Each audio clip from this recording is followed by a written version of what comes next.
so much for making time to speak with me. It's really exciting to involve you in our conversations with alumni. Alaa Ezzeddine, you graduated with your PhD in chemical science back in 2015, and you studied with the wonderful Niveen Khashab. So things don't get much better than that. And exactly. You said it right.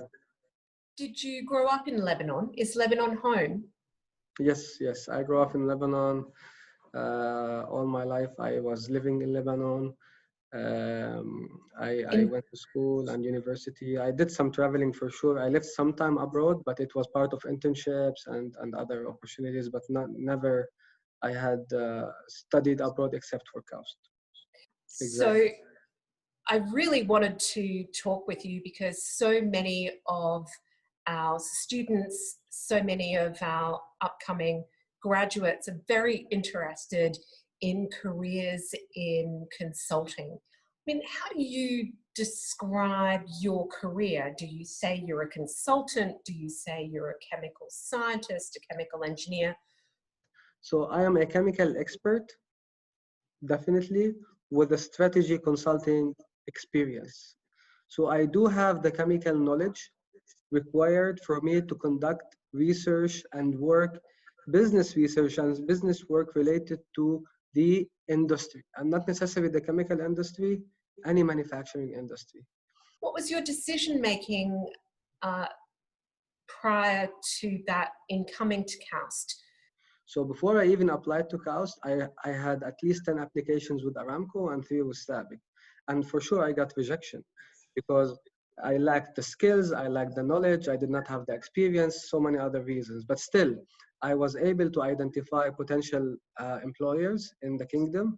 And I realized out of research that these are among the global leading petrochemical and chemical companies in the world. So I applied. But then when I failed, while in Lebanon, with a master's degree only, I noticed that a lot of opportunities exist for PhD holders.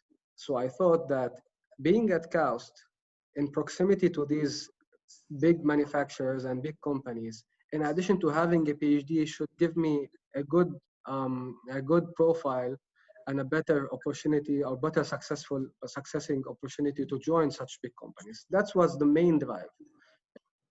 What impressed you about Niveen? Because Niveen Khashab is an incredibly dynamic woman.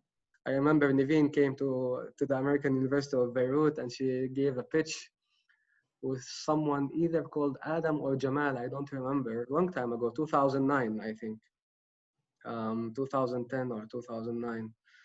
And when they came, so I had them in mind, I took their contact details and I stayed in touch with Niveen and things get started.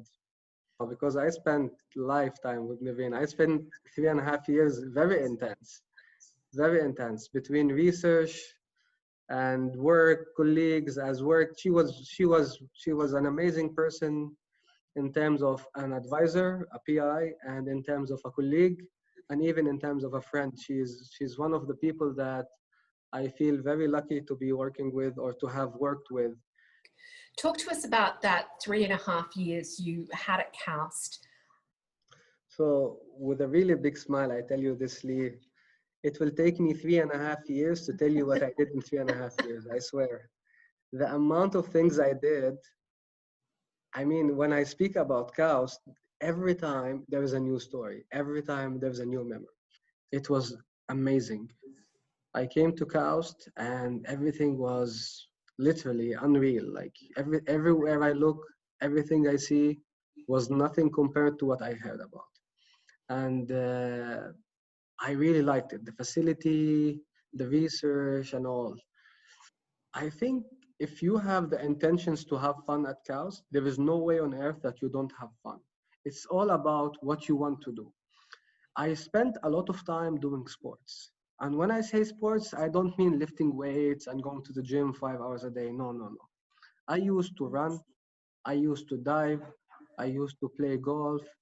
I used to do some walking. External activities we used to do in the region. I used to drive on Friday morning alone at 6 a.m.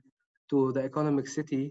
And then I'm a good swimmer. So I used to just go and swim because they have amazing sites where you can swim and snorkel early morning. There is no one. As strategy manager, industrials and chemicals strategy, what does that actually mean? What does a day for you look like when you would ordinarily go into your KPMG Khobar office? Business consultants or strategy managers are problem solvers. This is how you need to think about it. So every day we get challenged by a client with a problem that he has in his business. And accordingly, we design or we come up with a solution for this challenge or this problem. And usually the solution is a process of interviewing experts in the market, reading about similar problems in other entities, and coming up with the best solution that is tailored for the specific problem that the client has mentioned, which is a lot of fun because in our job, we mainly deal with people. Unlike research in labs, we deal with chemicals and materials. In our job, we mainly deal with people. This is how we conduct our job.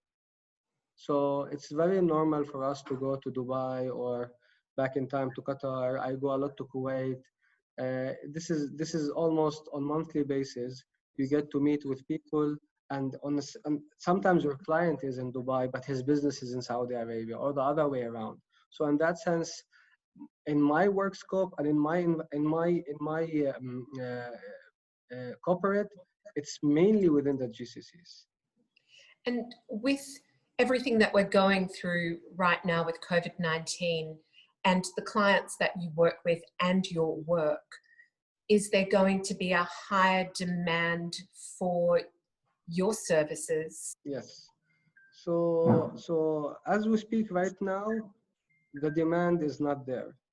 As soon as these corporates go back to their day-to-day activities, yes, there should be a high demand for business strategists to tell and to advise these companies on how to proceed given the impact of the COVID-19 on their businesses. The private sector will be very picky.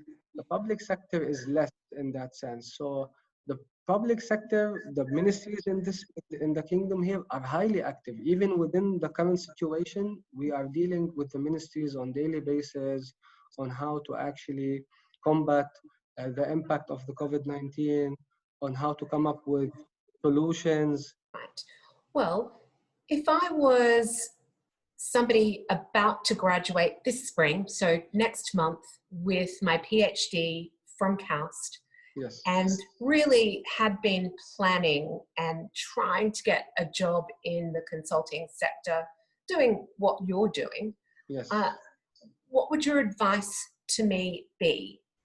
My advice is to actually be ready for this kind of position or job description. I remember my mistake when I was an undergrad, where I really applied for so many jobs where the job description does not match my resume. And this is very important. I say so because when you finish your PhD, you have this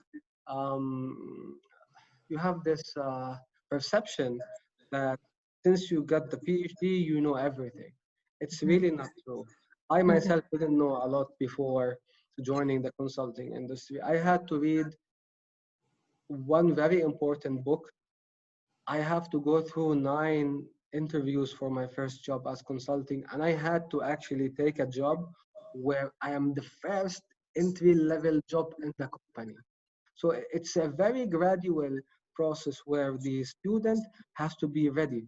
And the first thing they have to do, they had to read a consulting book that tells them exactly what is a consultant. There's a very famous book, and it's called Case in Point. They need to less emphasize on their scientific skills and more emphasize on their business skills. So we are very narrow-minded, and we know a lot as PhD holders about one thing, and we know a lot about it. But the second this one thing becomes 2 or 3, we get really distracted and we lose focus. It's just something you acquire with time, and you realize that business knowledge and business understanding is very essential. And even within your research in the lab, it will help you a lot in your project management, in your planning, in your purchasing for equipment. It's very important.